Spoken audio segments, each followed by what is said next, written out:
Hello and welcome to the Moonshots Podcast. It's Wednesday, February 7, 2018, and it is a fantastic episode 20. I'm your co-host, Mike Parsons, and I'm joined by the man himself all the way from Colorado, Mr. Chad Owen. The number 20, Mike. Who'd have thought we'd made it to 20? I know. What does that make it? Is that like 6 months and 20 episodes or so? Yeah. And we just got through planning about another 6 months. I know we're gluttons for punishment. We kind of have this crazy roadmap of shows, and it's like ideas just keep coming. We had to sort of get back to the show a little bit, didn't we? Yeah. Well, it's just amazing to me how we keep uncovering more and more innovators. Not just in Silicon Valley, but in all different professions and industries and even eras. Yeah, and it's almost just a lesson in reminding us of how much you can gain by just simply like looking around yourself, looking around the world and discovering that people are actually giving you all the clues for success, whether they be in Silicon Valley or abroad. And I just, every single episode, I feel like I've walked away with tons and tons of learnings, and it's a really good reminder to keep you on track. And I feel like we might get some of that magic in today's show. Yeah. So we're going to close this triptych of designers with one that we can't ignore. And we even kind of bled into our last episode in talking about Dieter, the kind of, I don't know if it's kind of just a natural, offspring of Dieter's philosophy. But we're picking right up with Jonny Ive from Apple. And I think the clips that we've got on this show really help us understand, what's going on underneath the hood at Apple, which is, one of today's hottest and the largest company. It's quite ridiculous. Any marketing survey or rankings will always put Apple as the number one powerhouse brand in the universe. And then if you go over to our friends, you move away from Madison Avenue and head down to Wall Street, you will also find that it is the largest company on the planet. And Chad, any thoughts on what ties those two together? What makes them this brand and business powerhouse? Well, it's kind of a rhetorical question given the the theme, but I would have to argue design. Exactly. And their culture of design, their philosophy of design. And it started with Steve Jobs. And I think Jonny and others have called, that duo of Steve and Jonny as kind of, spiritual brothers, so to speak. Right. I think their connection was very fast and very deep when he joined Apple in the 90s. Yeah, and together, how prolific did Steve Jobs and Jonny Ive become? If you just look at the list, it's all size, all spectrums of consumer electronics and personal computer, wearables. I mean, the iPhone, the iPad, the Apple Watch, the iPod, the MacBook. It's just a home run after a home run. It's unprecedented that a company could succeed with the iPod, then the iPhone, then the iPad, and who knows what will be next, right? Yeah. Well, here's a great intro clip giving us a little bit of background on Jonny, both before and kind of at his beginnings at Apple. Apple's Jonny Ive has just been promoted to Chief Design Officer at the company. Here's how the mastermind behind the iPod and iPhone rose to become the most famous designer on the planet. Graduating with a first-class degree, Ive's first big career step was helping found Tangerine, a London-based design company. Designing everything from power tools to toothbrushes, Ive also worked with client Apple, doing some early designs for what would become the PowerBook in 1991. Ive joined Apple in 1992, where he worked on the second version of the Newton, the MessagePad 110. Apple in the mid-90s was a far cry from the Apple of today, however, losing cash and lacking focus in its product lineup. Ive was planning on quitting, but the return of co-founder Steve Jobs in 1996 changed everything. With the iMac G3, Apple swept aside years of dull, samey computers, and Ive's work with Jobs on this landmark device thrust him to the forefront of Apple. Ive would achieve broader recognition for his contribution to the iPod in 2001, which Ive insisted should have a pure white colour scheme, from the charging cable to the earbuds.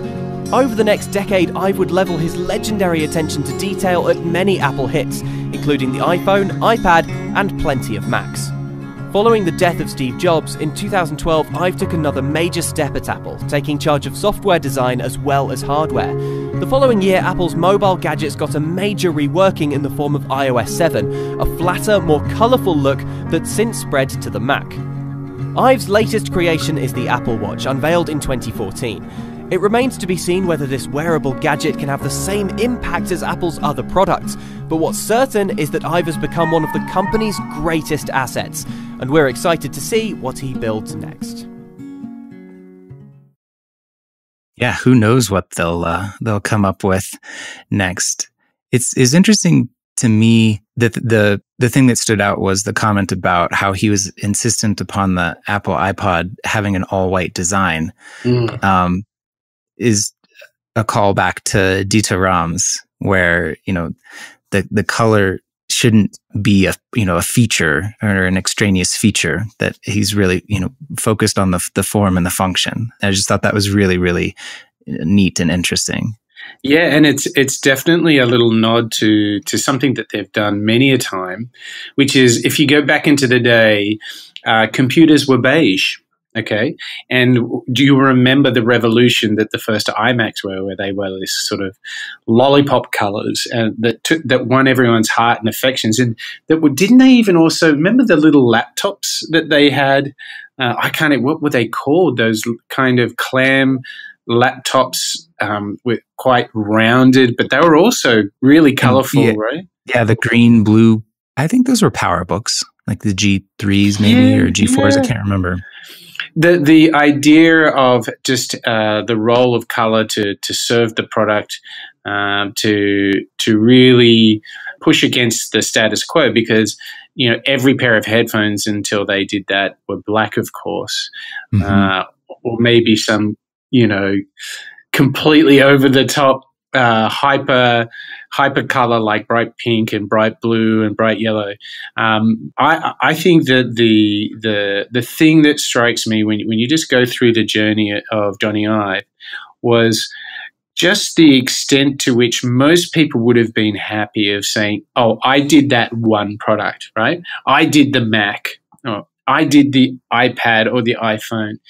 But to think one individual has been there the entire journey, right up until the most recent iPhone X. And what's also important to know is that Jonny is no longer just an industrial designer, because he is actually responsible not only for the hardware, but he's also responsible for the software and the operating systems that Apple deploy. And my mind can't even begin to imagine a design role that oversees so many physical products and so many digital products too. I find that mind-boggling. Well, it's fascinating to me too how a company like Apple, this giant behemoth, an $850 billion company as of today, can support and give someone like Jonny Ive the resources for 25 years to oversee all of those products. And that really just goes to show how core to Apple design is,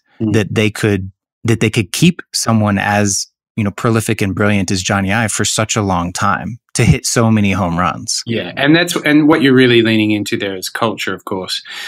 Creating conditions that feel like that they can not only support one great design, but multiple continuous efforts. And what's so great about the show today is that what you're about to hear in this next clip is literally Jonny, in his own words, in his own voice, literally breaking down the massive complexities and variables and how he thinks, how he feels about design, how he accomplishes being the head of design at Apple Inc. So let's have a listen to Jonny in his own words about his true philosophy of design. We're a small design team. We've worked together for 20, 25 years. One of the things that we've learned is the importance of listening, because as we all know, the very best ideas can very often come from the quietest voice. Ideas are extremely fragile. Ideas are not predictable in terms of when you'll have them and how many you're going to have. And so over the years, we've really created a team and an environment that I think really increases the probability of good ideas, and when they actually arrive, I think nurtures them. The design studio really is a workshop. We design three-dimensional objects, and we make lots and lots of models and prototypes. Designing and making really should be inseparable. For every finished product that you see, tools had to be designed, process had to be created and experimented with. We've worked very hard to create a singular studio that has all of these different facets. The hallmark of the group has been to be inquisitive and ask an awful lot of questions. We have really made it a practice to just have our heads down and work and ignore, in some senses, all the reasons why something shouldn't be possible. There's so many pieces of wisdom in there. Yeah, he's just bombarding us. I like the quietest voice. Let's just unpack that one. This just screams at me, ironically screams, that it is so important to create a place and an environment where people who are not as chatty as us, for example, have the space and maybe even the safety to share their opinions, because these people can often be the most thoughtful and insightful. And it goes directly to what we heard from Ed Catmull, right? You've got to create the brain trust. This is exactly that same philosophy. So if you're an entrepreneur or an innovator, sometimes you can be really charged up, revved up on a mission. But this thoughtfulness and this safety and the space for your contributors to come far and abroad from people who might not be the most chatty, but might be the most clued in on the best design or the best idea. This is such a great learning from Jonny Ive.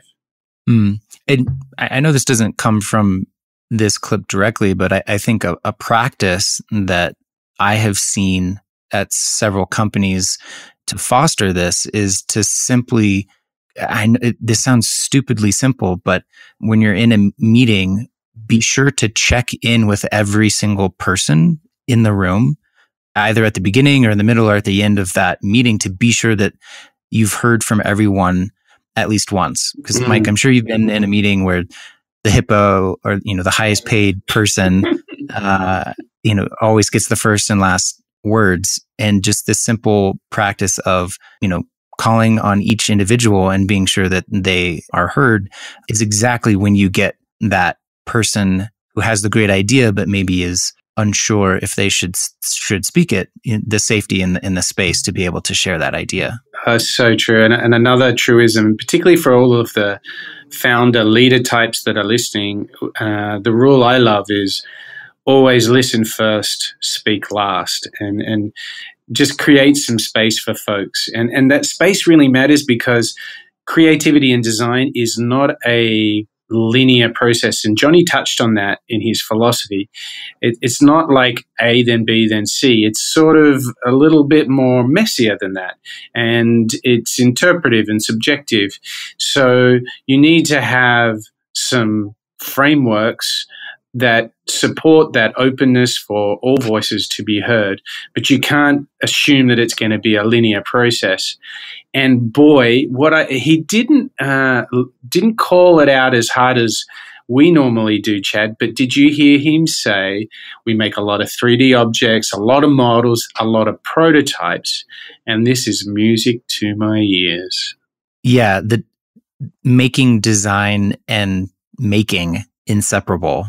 I think, again, we heard it from Dieter Rams in the last show, and here's Jonny again echoing the fact that you need the designers and the making to be together in one space. And you also are bringing in the end consumer. He started and ended this clip talking about listening and then asking good questions and being inquisitive, which then goes into the designs, which goes into the prototyping, which then gets feedback. And then that's, of course, this amazing rapid prototyping learning loop that you and I have seen, transform companies. Yeah. Here's the lesson in this. Here's why it really matters. Building a prototype in the early part of your entrepreneurial or innovation journey, you're creating a new product. The longer you leave it untested through the form of a prototype, the more you're just guessing, And if you want to de-risk the process, literally just challenge yourself. Come hell or high water, get that idea in front of customers, let them touch, feel, click, interact with it, and get real genuine feedback. And this will keep you on the straight and narrow. This will be your real guiding light for creating a great product. Prototype. It's music to my ears, Chad. Music. Yeah, I think just from what we've seen be created in these rapid prototyping environments, it's not surprising to me how successful Apple has been with the launch of all of its products, because you just know that every single minute detail has been put in front of a customer, observed, and when they see that moment of delight in the customer, they're like, okay, now it's ready. Right. And isn't it crazy to think, if you sit back and look at all the products that come out of this philosophy and this process, what are some of the key things? What are the characteristics? If you had all the Apple products from Jonny in front of you, what words would you think best describe the designs, the products themselves? What words come to your mind, Chad, if you just imagine all those iPads, iPods, iPhones, Macs in front of you? What are some of the words that come to mind about what ties them all together? I would have to say elegant and intuitive. And you've teed me up really nicely here. I think another one is simplicity, or just simple. And we've actually got a clip from Jonny talking about this philosophy of simplicity in the design of Apple's products. I think there is a profound and enduring beauty in simplicity, in clarity, in efficiency. True simplicity is derived from so much more than just the absence of clutter and ornamentation. It's about bringing order to complexity. Bringing order to complexity, huh? Yeah, I don't know. What's interesting to me is he says it's not just saying no to things, making things simpler just by removing things, but also ordering them, which is kind of a different definition of simplicity. I would just think of simplicity as stripping things away. Yeah, well, so it's stripping things away, but it's knowing what to strip away. You can't go in there with a machete and just swing. But just, I want you to appreciate that the variables on hardware alone are just millions of them. And the fact that they managed to create simplicity, intuitiveness, and elegance across software, across hardware, I mean, they even get it right in the stores they build, which happen to be on a per square foot basis, the highest producing, most productive retail spaces in the universe. They sell more per square foot than Tiffany's does, who have traditionally held this number one position. So they are somehow using this philosophy, they're able to create this greatest of simplicity, just enough, never too much. I think the question we can all ask ourselves when we release a product is just the same as when we're writing, which is, okay, I've got a first draft. What can I cut? You make a cut, reduce your words down. Then you ask yourself again, what can I cut?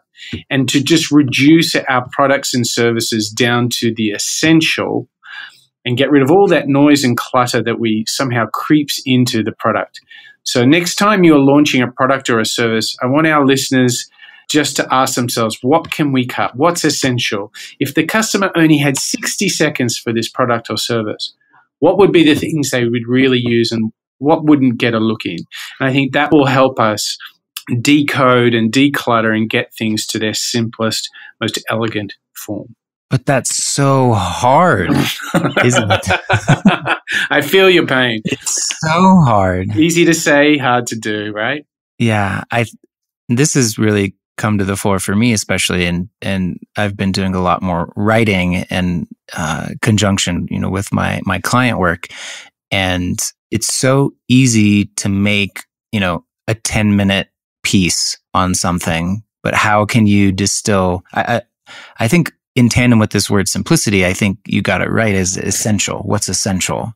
And that, this thing is only as complicated or complex as it needs to be to get the job done. That's kind of another thing that Apple has done really well. Clay Christensen has this idea of jobs to be done when it comes to products and services.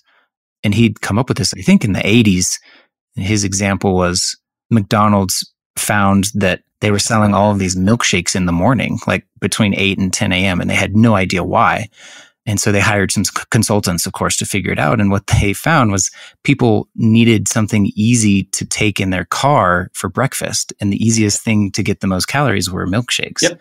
So then in response, McDonald's, created all these breakfast items that could be carted in people's cars. But it's just interesting. I think Apple takes that idea of what is this thing, what is its job? What is it trying to do? And it just does that thing so well. Yeah. That's the genius of the simplicity of the iPod is, I think originally wasn't it like 1,000 songs in your pocket? Yep, you got it. Yeah. That was the only thing it did, was it gave you your entire music library in your pocket. Yeah, and it's at the heart of that simplification. It's getting to essentials. It's checking in with customers what really matters. And you got it right. It is hard. And this is not only hard for us, but actually what's really fascinating is that it's not Jonny's not for a moment sitting there saying it's easy either. He has worries, he has concerns, he has doubts and questions throughout the whole process. And we've got this fantastic clip coming up, and it's him talking about what keeps him up at night. So let's have a listen to good old Jonny Ive. Mistakes that you've made, or any things you've learned that are absolutely the kiss of death for the design process? Dogma, that sort of sense of dismissing ideas too quickly. I think what really does haunt me are the ideas that we've missed. What worries me the most are those things that I'm not aware of. Over the last 20, 25 years, one of the things I think we've learned, one is how profoundly important an idea is and how fragile an idea can be, that then over the course of development can become so powerful, so robust, so influential. But at those early stages, how fragile, how easily missed, how easy it is to compromise. And that's what worries me. Those things that perhaps you're just not aware of. Not knowing what you don't know. That's I think that worries all of us. Yeah, and just how many possibilities you have when you're developing an iPhone. Your brain almost, seizes up at just attempting to imagine the possibilities, to imagine what you don't know. But did you notice? I really loved the word he used to describe design and creativity was how fragile it is.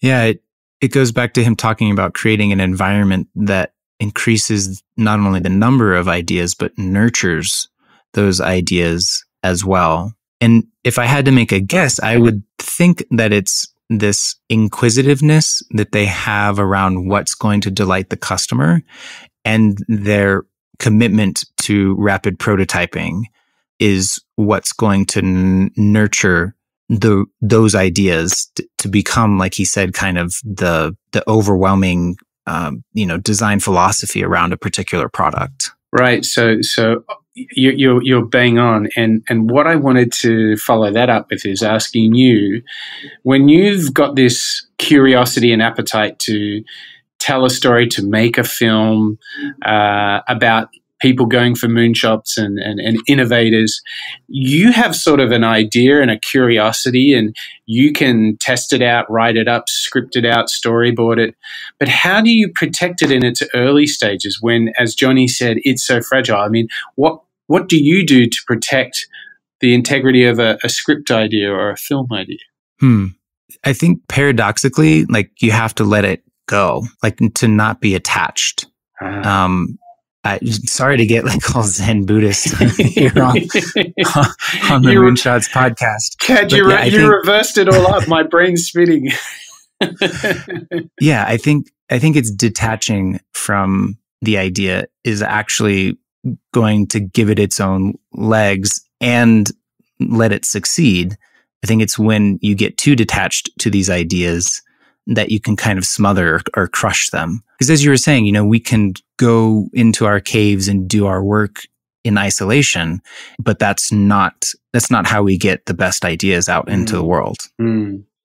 Yeah, and what do you do to capture an idea at a really early stage? Like, what's the artifact that you use when you're talking to your team, when you're talking to your clients? How do you give it some sort of tangibility so that you can then sort of let it go on its course? For me, it starts with just asking the right questions. This idea of inquisitiveness, I love, and listening. That's most of what I am doing. Really, is just building rapport with people and listening and asking the right questions and signaling to them, to go deeper and further by asking the follow-on questions. So not leaving it kind of at superficial questions, right, but really understanding why, kind of like a small child, keep asking why, why do you do what you do? So why is that important to you? And that's really most of my process. And then the easy part is turning on the camera and capturing all of that. Yeah. So if you think about what you're doing, you're really listening, understanding, very, very much in parallel with what Jonny's talking about.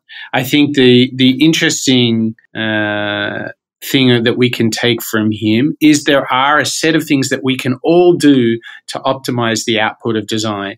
We know it's not a linear process, but we know that we can let everyone be heard. We know that we can be curious. We know that we can prototype. These are all things we can do to improve the odds of a well-designed product. So it brings me to something I'm been kind of looking forward to here. I want to go back to back with you on this one, Chad.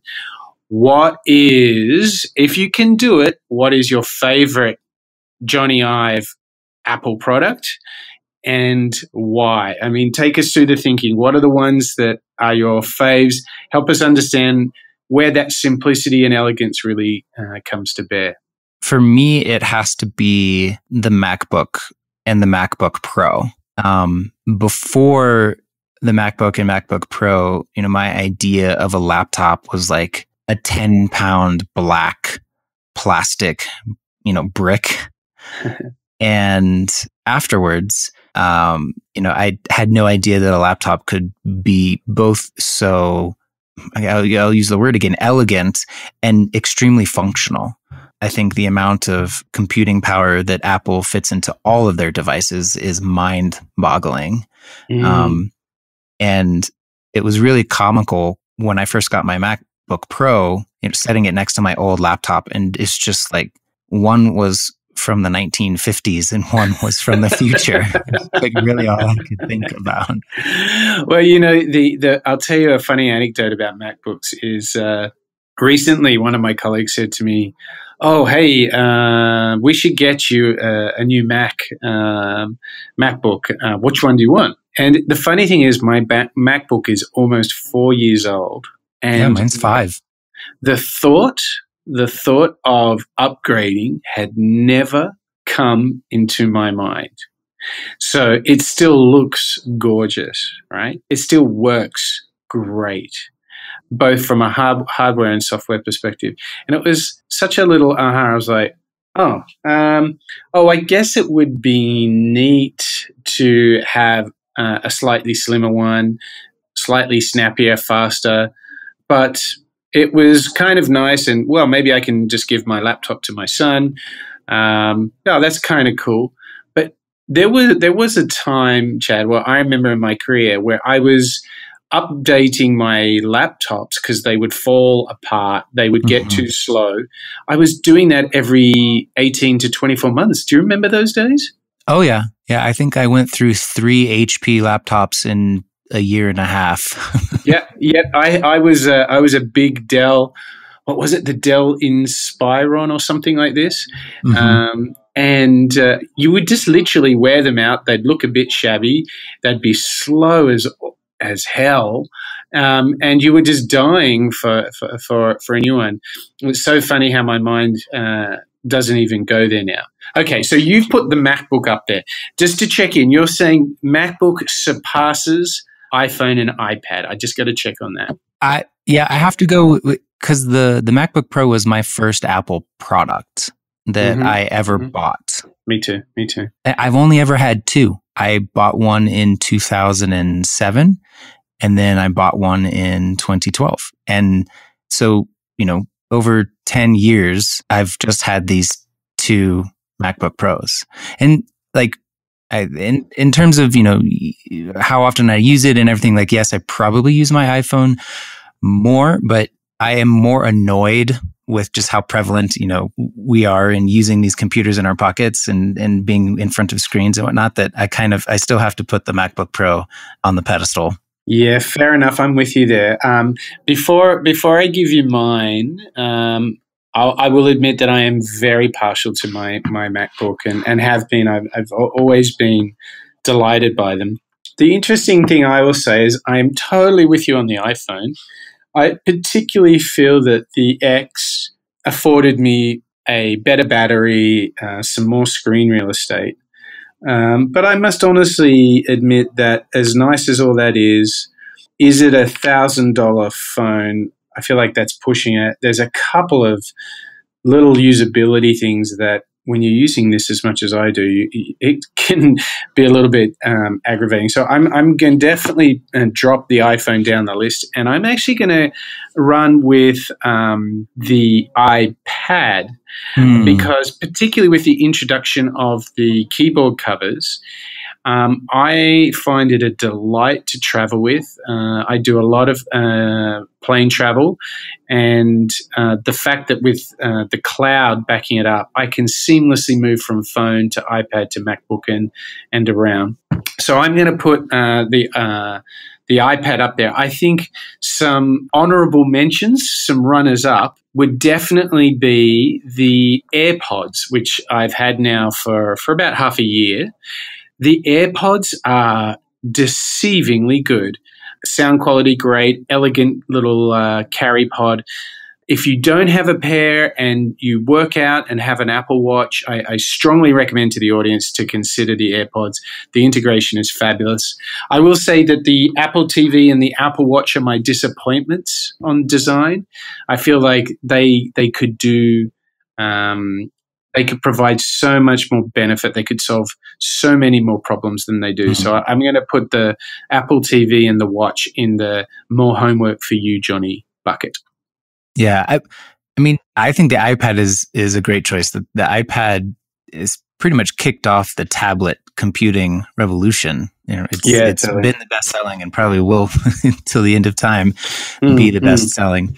But I think you're right that slight different mode of computing that's, it's not a phone and it's not a laptop is really fascinating. And honestly, that's really all the computing that a large swath of the population needs. They don't need the MacBook Pros like we have, but they need a little bit more than what they could do on their phone. So yeah, I love that. I wish I had an iPad. I had the very first iPad and ran it into the ground, but haven't picked up any of the newer models. Yeah, the last thought to kind of close this out that I'd offer you, Chad, is that it's been I've been having this thought a couple of times on this trip that I'm currently on in Europe. And when I sit down in the morning and I have my MacBook, my iPad and my iPhone, I have my Apple AirPods to listen to my music and my watch, I feel like I have all the tools I could possibly imagine to be productive at work, to keep in contact with friends and family, to measure my sleep. So I'm doing my sleep tracking, my fitness workout. Like, I feel like all I need is a few of these Apple tools, and I can go out and I think about what work you and I create together on the podcast, or when we work on projects together. I think about what we produce with these few tools is remarkable. Yeah, it would be an interesting challenge to see what we could do with just one of them, to see how far we could push with just an iPad and a USB mic, or just a phone. That's always been something that's fun for me as a filmmaker. How far can you go with just an iPad or just a phone? Yeah, I know there are particular breakpoints. Do you know any breakpoints where you have to move from one to the other? I'm not sure. I mean, there have been successful Sundance award-winning films shot on iPhones. So, we don't have any excuses. Yeah, I find that there are, particularly when I'm designing, and this means I'm getting out Adobe Illustrator or XD, I can do comparable things on the iPad or phone, but I want to be on the MacBook. Another thing is I love reading on the iPad, not so much of a fan of it on the MacBook. Any sort of longer form writing has to be on the iPad or the MacBook. I hate it when I have to do more than one sentence on my phone. I don't know what it is. So do you know the cheat I'm using now is I'm actually using dictation if I'm in a situation where I actually have to answer an email quick smart or something like that. I'll invariably dictate it because I just like the thumb typing thing just drives me bonkers.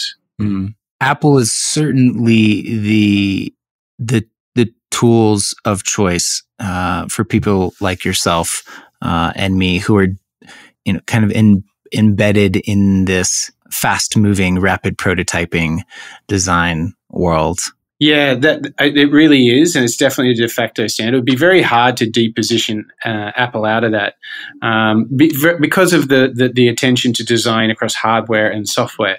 But we've learned so much from Jonny already. I think it's kind of relieving to know that he still does worry about some stuff, and he is not some magical oracle, in the ivory tower, right? Yeah. And an interesting question that he was posed from one of the interviews that we listened to. Of course, everyone nowadays are getting questions like this, but he had an interesting perspective when he was asked about kind of the role of artificial intelligence in design. So here's Jonny answering that token question about how artificial intelligence will impact design.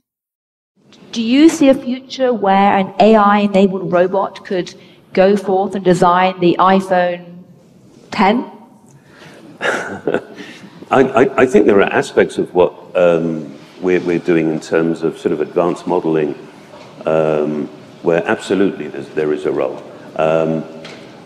But some of the, how,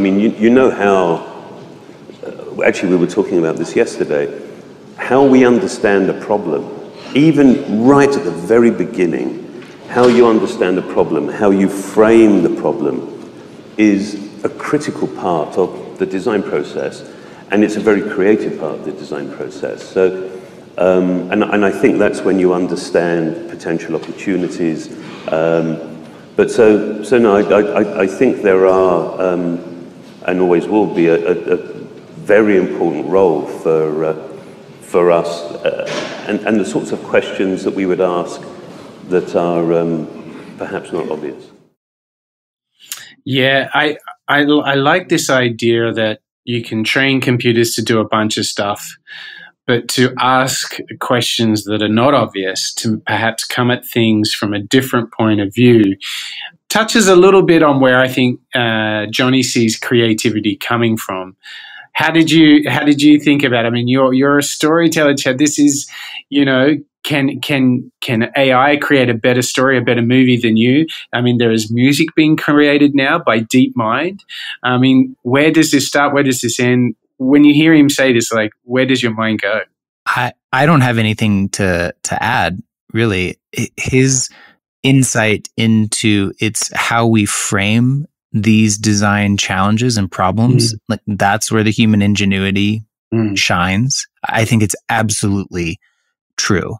I think as we're, all of this kind of fear mongering about AI stealing jobs, I think it's an unreality. Like, it's not going to happen because this abundance of, artificial intelligence work and labor will be executing on these ideas that the humans are creating. So we will just go from being the kind of the idea originators and the hands that make the things to just being the idea generators. and then the AI and the robots can make the things. And I very much am a kind of a kindred spirit with Jonny in that, the human ingenuity at the beginning of the design phase is going to continue. Yeah. I think the irrefutable fact is that without a doubt, we are moving into an era where creativity, ideas, and design are worth even more because they're often the things that help distinguish. And we heard, in our previous design shows that design is a differentiator. And you have no better business case than Apple and what Jonny does every day. If you want to know how to build the biggest brand, the biggest company in the world, kind of starts with design. But the design ethos and philosophy of the company and the amazing thing it does, Jonny has been so humble in recognizing that it wasn't just him alone. He has a team of designers in a studio, but he also got the remarkable opportunity to work with and for Steve Jobs. And we have a clip coming up which really gives us insight into the relationship between them, how the advice from Steve came to Jonny. And I think this is remarkable. This clip that we're about to hear is an insight, a look behind the curtain on how Steve Jobs and Jonny Ive worked together. So here, let's have a listen to what good old Jonny Ive learned from Steve Jobs. And it's a struggle to practice, but is this issue of focus. Steve was the most remarkably focused person I've ever met in my life. And the thing with focus is it's not sort of like this thing you aspire to or you decide on Monday, you know what, I'm going to be focused. It is every minute, why are we talking about this? This is what we're working on. You can achieve so much when you truly focus. And one of the things that Steve would say, because I think he was concerned that I wasn't, he would say, how many things have you said no to? And I would, honestly, I would have these sacrificial things, because I wanted to be very honest about it, and so I say, oh, I said no to this, and no to that. And but he knew that I wasn't vaguely interested in doing those things anyway. So there was no real sacrifice. What focus means is saying no to something that you, with every bone in your body, you think is a phenomenal idea, and you wake up thinking about it, but you say no to it because you're focusing on something else. And then the third one is an interesting one, which is actually reflects a little bit poorly on myself. But I remember having a conversation with him and was asking why it could have been perceived that in his critique of a piece of work, he was a little harsh. and you know, we'd been working on this, we'd put our heart and soul into this. I was saying, you know, couldn't we be a little bit more, could we not moderate the things we said a little bit? And he said, well, why? And I said, well, you know, because I care about the team, and I care about. And he said this brutally, brilliantly insightful thing, which he said was, "No, Jonny, you're just really vain." Oh. And he said, "No, you just want people to like you." And I'm surprised at you because I thought you really held the work up as the most important, not how you believed that you were perceived by other people. And I was terribly cross because I knew he was right. There's two really amazing parts to this story. To have been a fly on the wall in that conversation with Jonny and Steve. Can you imagine?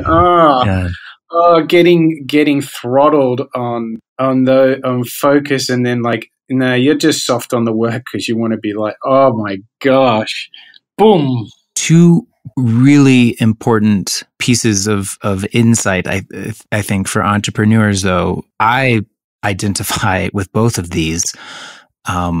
It's easy for us to say no to things that we don't want to do. Mm-hmm.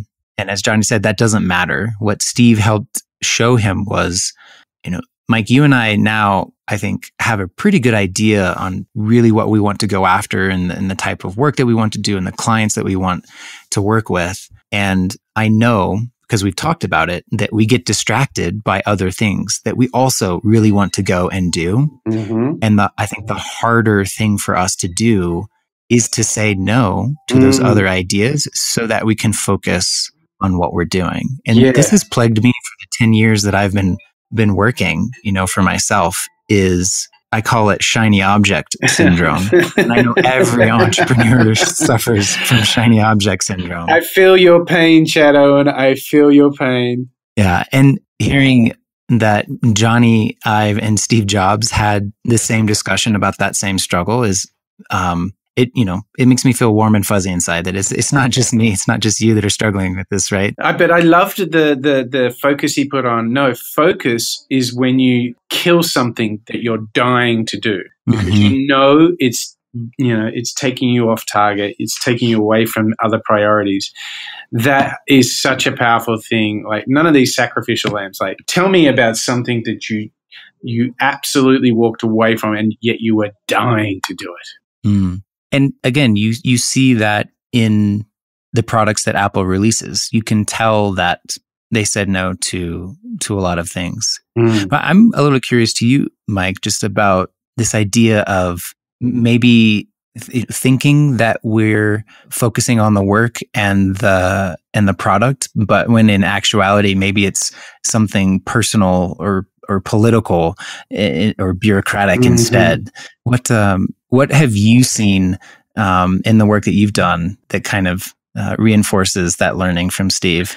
Oh, the best practice I can speak to is ensuring that people understand that it's a conversation about the work, number one, and that means not the individual.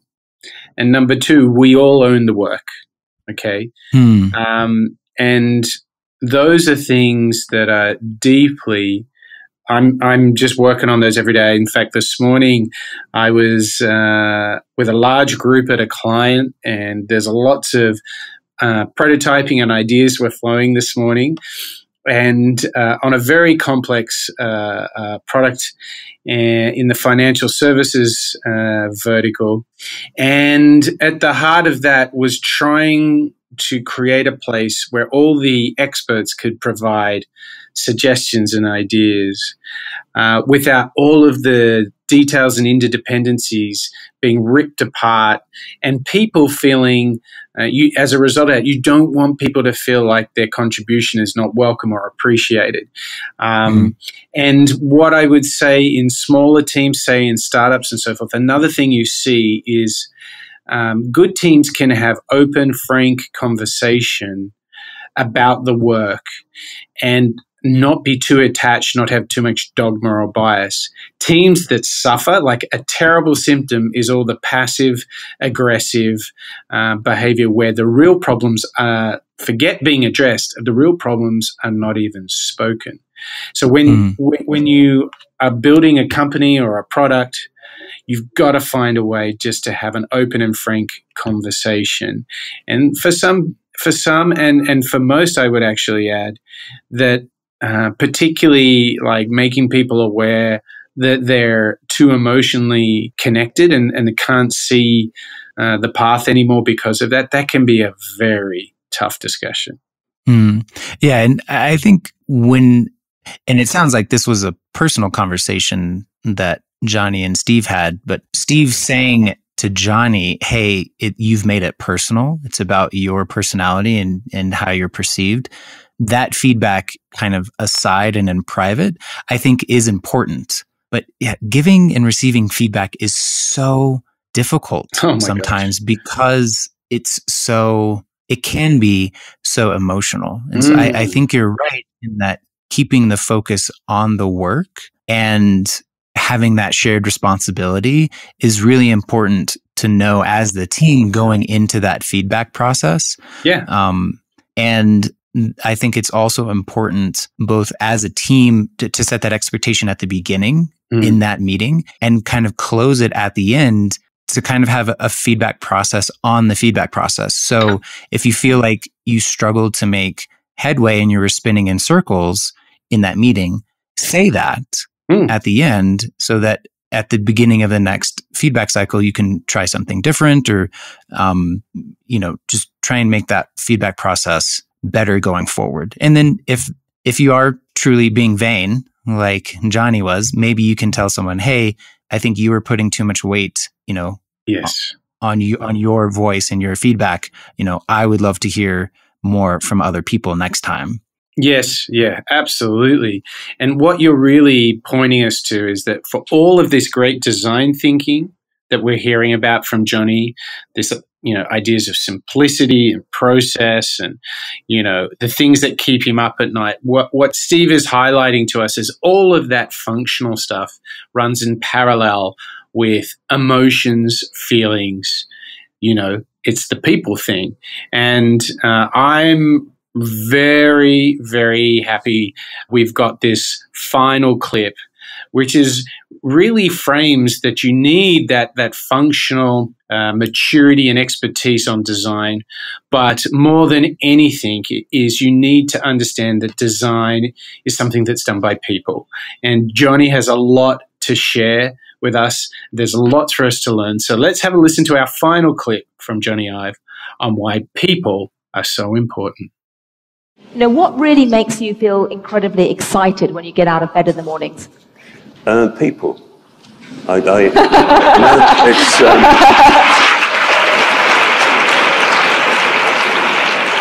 So it's not the iPhone Mark 22 or something? No, we make tools for people, and that's why we exist. That's what drives us.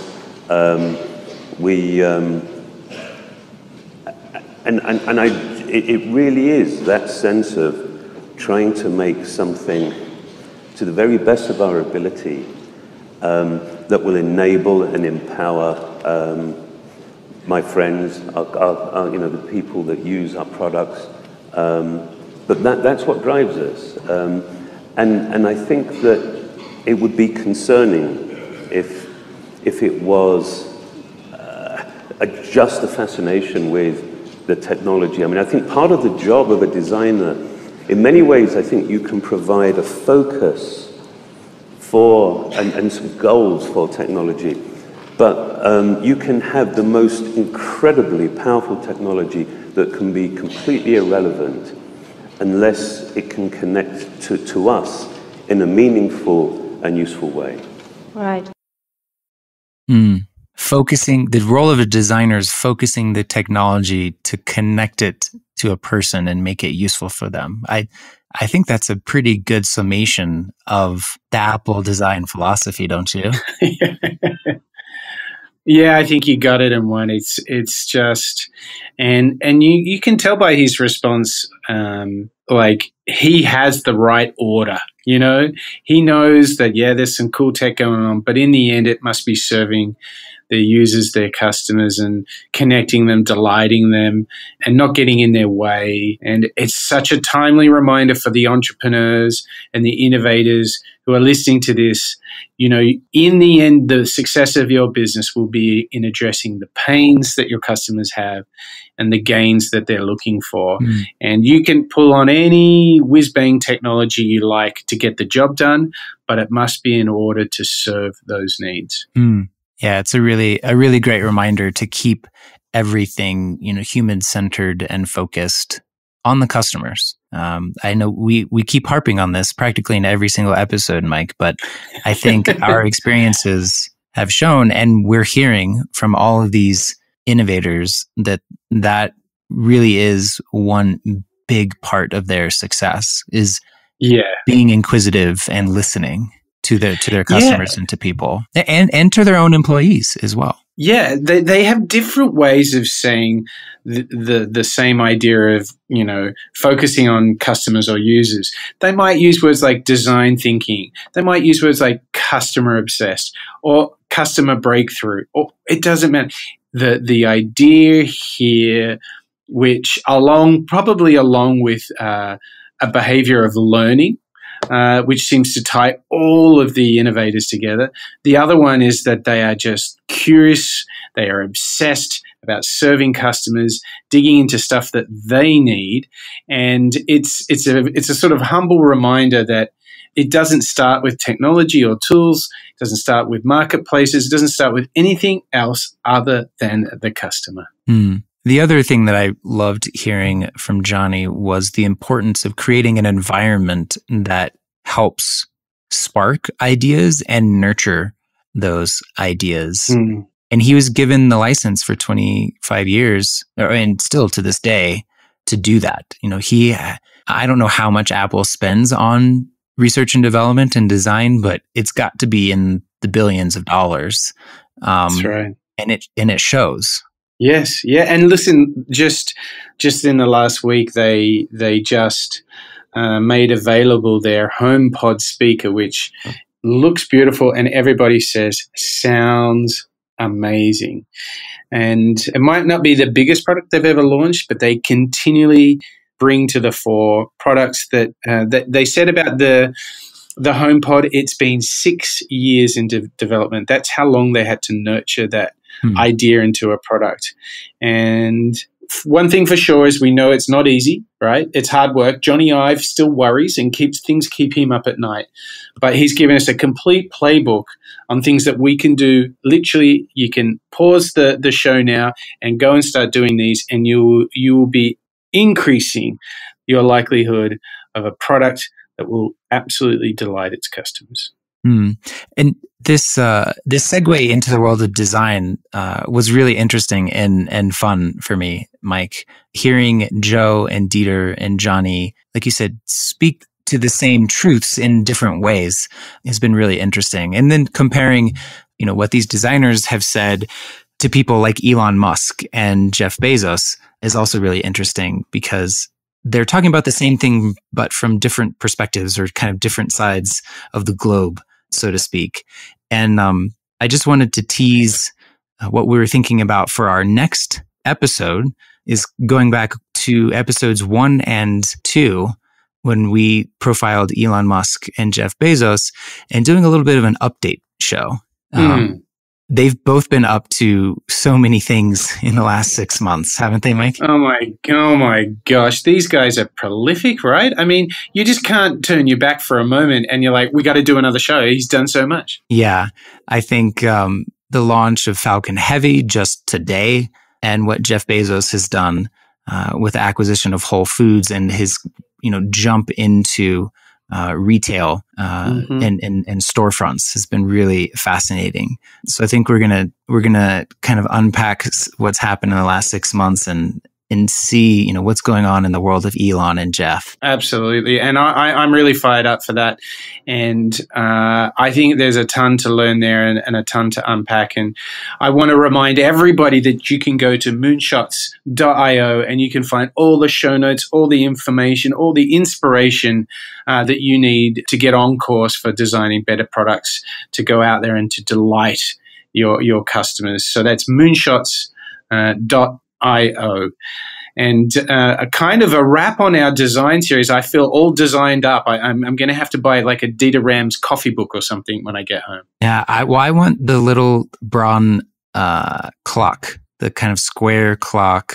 Oh yeah, I can't remember what it's called, but I mean, I'm sure if you just Google Braun or Dieter Rams, it's one of the first things that come up. That was the thing that I was coveting after doing all the research on him. Yeah. And I wanted to remind all of our listeners too, Mike and I love your feedback. Please email us at hello@moonshots.io. And, we've done 20 episodes, but Mike and I don't want to congratulate ourselves too soon. And we'd love to do this for another 200.